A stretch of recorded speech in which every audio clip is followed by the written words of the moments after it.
सभी को good morning. मेरे सभी भाई बहनों को जय मसीह की। सभी पेरेंट्स लोगों को भी जय मसीह की।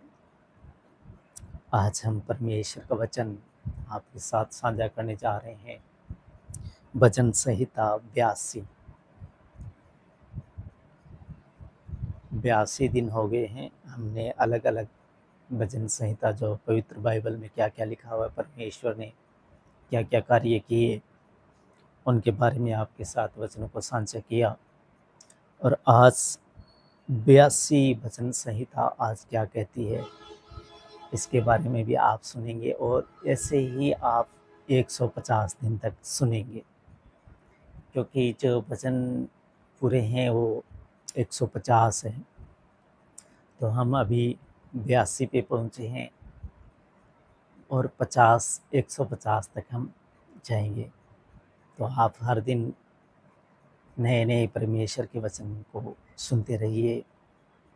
परमेश्वर पिता आपको बहुत सारी बरकत और आशीष देगा, क्योंकि जो वचन को सुनते हैं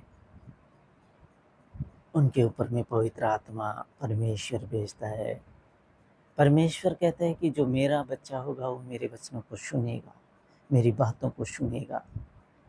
तो हम सब परमेश्वर के बच्चे हैं, क्योंकि इस सृष्टि का रचयिया परमेश्वर ही है। एक ही परमेश्वर ने इस सृष्टि को बनाया और आकाश को ताना और चांद को स्तर किया, सूरज को स्तर किया, तारागण ज्योतियाँ सब बनाई और अनेक अनेक पशु बनाए परमेश्वर ने। और फिर परमेश्वर के एक मन में आया कि मेरे जैसा ही एक इंसान भी बनाओ इस पृथ्वी के ऊपर, जो इस पृथ्वी के ऊपर में राज करे। तो परमेश्वर ने अच्छा कार्य किया था, लेकिन परमेश्वर का एक विरोधी भी है, जो शैतान है। उसने मनुष्य को बिगाड़ डाला। आज वो शैतान यहाँ तक पहुँच गया है कि मनुष्य बिल्कुल भी परमेश्वर की ना सुने बोल के ऐसा एक हथियार दे दिया उसके हाथ में कि ले तो इससे दिन भर खेलता रहे। तुझे कोई फिक्र नहीं है कि परमेश्वर ने तुझे इस धरती के ऊपर में क्यों भेजा है। वो है स्मार्टफोन, मोबाइल, जिसका हर दिन हर जन इस्तेमाल कर रहा है। धड़ल्ले से इसका इस्तेमाल हो रहा है, चाहे पैरामिलिट्री फोर्स के जवान से, चाहे डॉक्टर्स नर्सेस हैं, चाहे आम आदमी है, चाहे काम करने वाला है चाहे नहीं करने वाला है, चाहे कोई नौकर है चाहे कोई मालिक है। किसी को कोई फिक्र नहीं है। मालिक अलग बैठ के मोबाइल देख रहा है, नौकर अलग बैठ के मोबाइल देख रहा है। कुछ काम कर ले, ये कर ले, वो कर ले, कोई बताने के लिए कोई फुर्सत नहीं है, क्योंकि मालिक को मोबाइल में रील देखने से फुर्सत नहीं है। और वही हाल नौकर का भी है, उसको भी फुर्सत नहीं है। तो जो सामान एक शॉप के अंदर में गंदा पड़ा है तो पड़ा है, उसको कोई फिक्र नहीं है। नौकर को फिक्र नहीं है, मालिक को फिक्र नहीं है। मालिक बोलेगा नहीं, नौकर करेगा नहीं। तो अभी शैतान ने ऐसा जकड़ लिया है कि मैं आपको क्या बताऊं। पवित्र बाइबल में ऐसा लिखा गया था कि इतने लाख लोग मात्र बचाए जाएंगे, परमेश्वर के होंगे, जो परमेश्वर को ढूंढने वाले होंगे बोल के इतने लाख लोग मात्र होंगे। तो मैंने ऐसा विचार किया मेरे मन में, आज से 12-13 साल पहले। तब इसका इतना ट्रेड नहीं था, कम था। जो ज़्यादा पैसे वाले थे उनके पास ही था, या इतना रील देखने का और इतना सब कुछ आम ओपन नहीं हुआ था उस टाइम में। था, छोटे फ़ोन थे, बस बात करते थे फिर रख देते थे। देखने के लिए ज़्यादा कुछ नहीं होता था उस टाइम में। तो उस टाइम बाइबल में मैंने ऐसे पढ़ा कि इतने लाख लोग मात्र बचाए जाएंगे, वो परमेश्वर के लोग होंगे।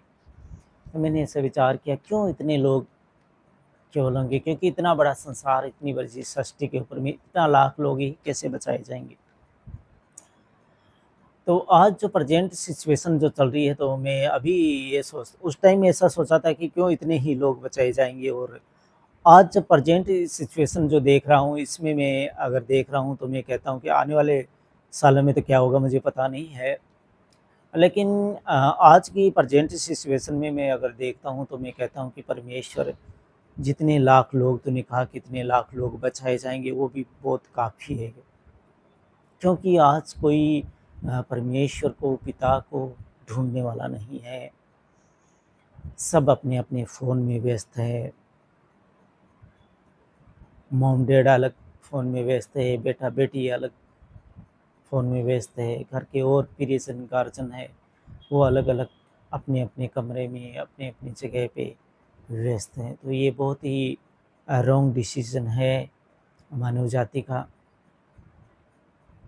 तो हमें इससे धीरे-धीरे करके दूरी बनाइए। मैं आपसे ये नहीं कहता कि अगर आप 7 घंटे फ़ोन देखते हैं, तो आप एक ही बार में बंद कर दीजिए।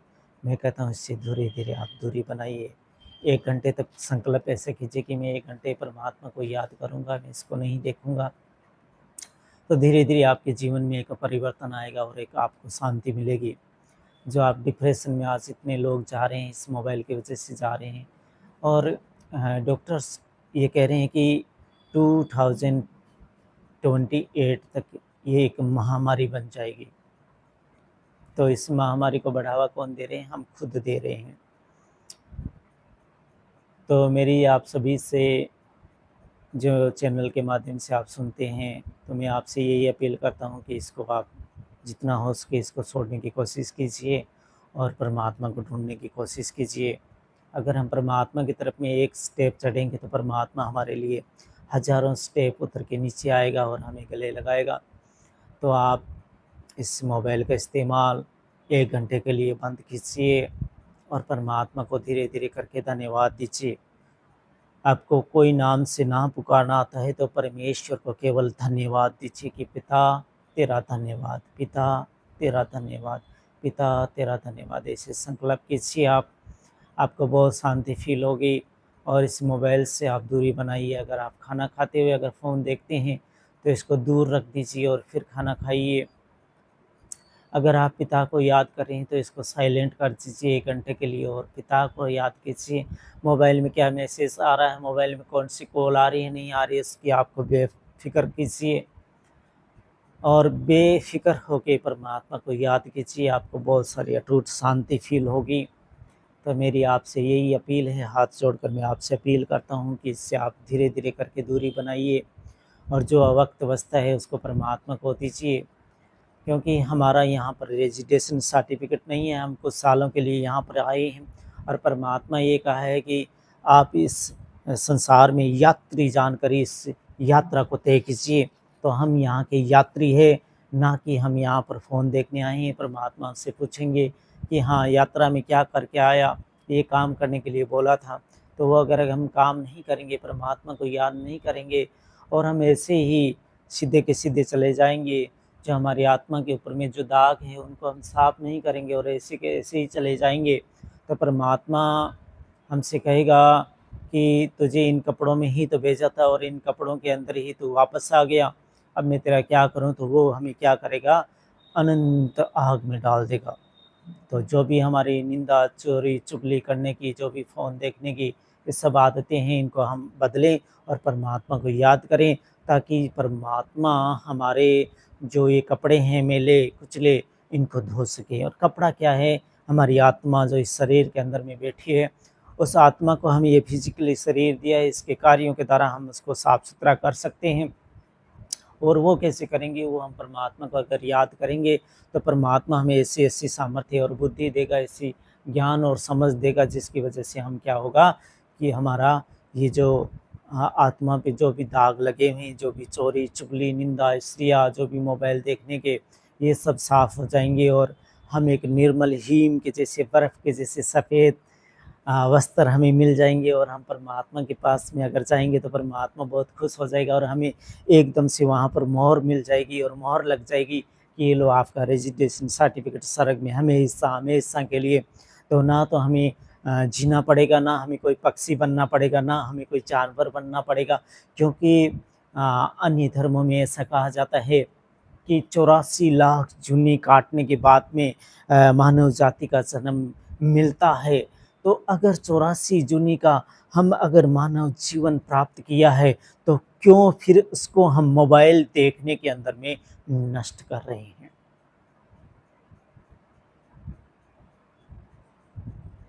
तो हम परमात्मा को याद करें, परमात्मा को याद करेंगे तो ये 84 लाख जूनी है, ये ख़त्म हो जाएगी। हमें नहीं जीना पड़ेगा और मरना पड़ेगा 84 लाख बार। अगर हम परमात्मा को इस जो मानव जाति का शरीर मिला है, इसमें अगर हम याद करेंगे, तो हम फिर हमेशा-हमेशा के लिए स्वर्ग में एंटर हो जाएँगे और वहाँ पर हमें रेज़िडेशन सर्टिफ़िकेट हमेशा-हमेशा के लिए युग-युग तक परमेश्वर हमें दे देगा। फिर हम नहीं मरेंगे, ना हम कीड़े बनेंगे, ना हम मकोड़े बनेंगे। तो परमात्मा को याद कीजिए और फ़ोन से दूरी बनाइए। निंदा, चोरी, चुगली, किसी के घर का लालच, किसी के पैसे का लालच, ये सब बंद कीजिए। किसी की स्त्री का लालच, ये सब बंद कीजिए। परमेश्वर का वचन कहता है कि अगर तेरी आँख निर्मल होएगी, तो तेरा सारा शरीर निर्मल होएगा। तो हमारी आँखों को हम निर्मल करें। किसी को भी हम बुरी नज़र से ना देखें।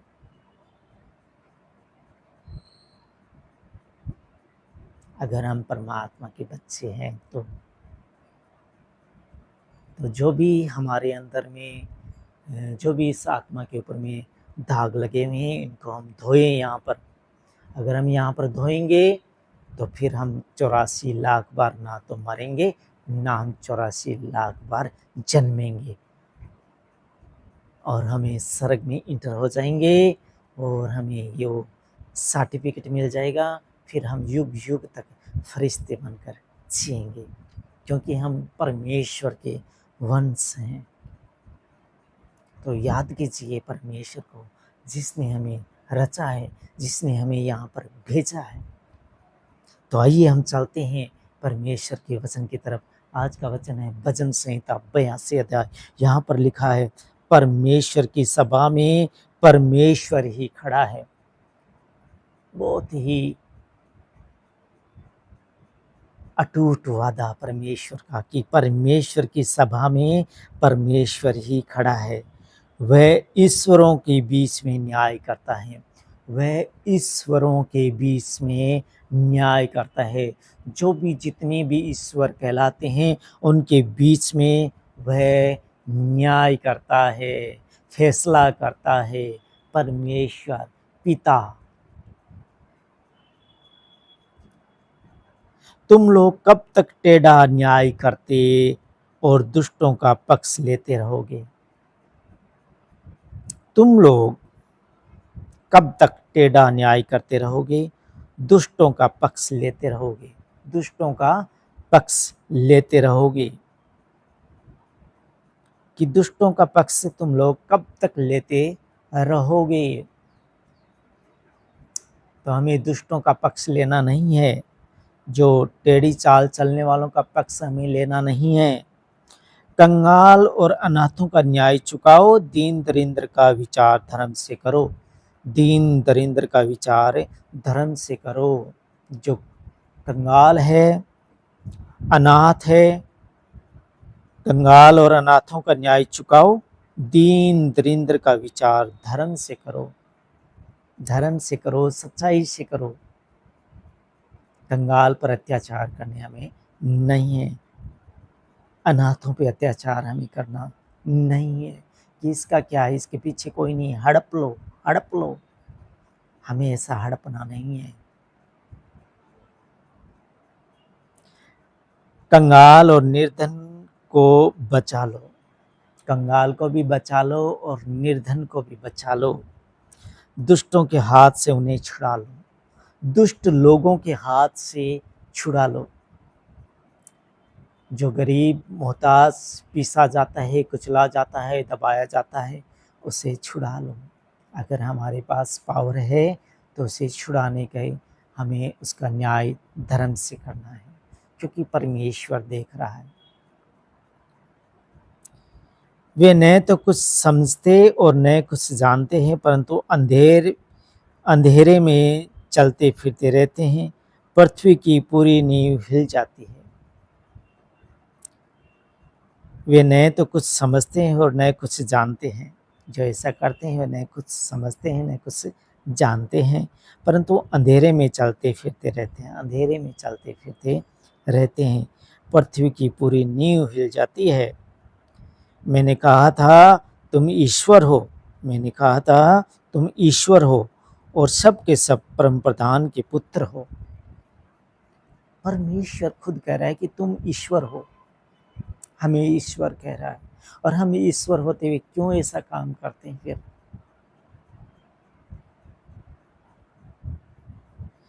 मैंने कहा था तुम ईश्वर हो और सब के सब परम प्रधान के पुत्र हो। सब के सब तुम परम प्रधान के पुत्र हो। तो हम पिता के पुत्र होते हुए, उस परमेश्वर के पुत्र होते हुए क्यों हम ऐसे काम करते हैं? क्यों हम अत्याचार करते हैं?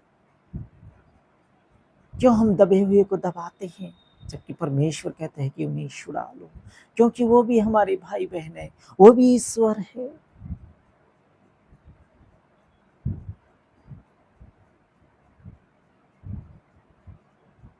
क्यों हम नहीं समझते? तो भी तुम मनुष्यों के समान मरोगे। तो भी तुम मनुष्यों के समान मरोगे और किसी प्रधान के समान गिर जाओगे। तो भी तुम मनुष्यों के समान मरोगे और किसी प्रधान के समान गिर जाओगे। किसी प्रधान के समान गिर जाओगे। तो हमें अत्याचार करना छोड़ना है। हे परमेश्वर, उठ, पृथ्वी का न्याय कर। हे परमेश्वर, उठ, पृथ्वी का न्याय कर,